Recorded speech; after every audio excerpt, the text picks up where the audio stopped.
Welcome to Pindar Poetry. We hope you learned something new. You start by verifying your iPhone software and Apple ID so playback and purchases work. This prevents sign-in errors. Once done, open the Apple TV app and tap Watch Now to surface your subscriptions, Up Next list, and personalized picks. You should see top channels and play buttons. If you don't, force quit and reopen to refresh the feed. Make sure cellular settings permit streaming when you need mobility, because restricted data options will block immediate playback. You now explore content, search, browse categories, or ask Siri. Search is fastest when you know a title. Tap a show to view episodes, cast, and purchase or subscribe options. Subscribing aggregates billing through your Apple ID for simplicity.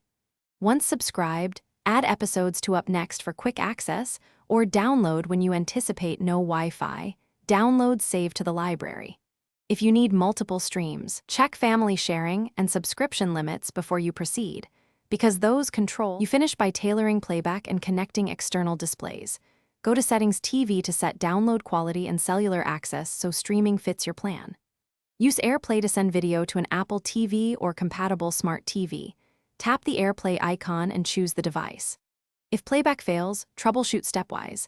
Verify Wi-Fi, sign out and back in, restart the phone, and update the app or iOS. These actions clear credential, cache, and compatibility issues that commonly block video. Thanks for watching. Consider subscribing if we helped you.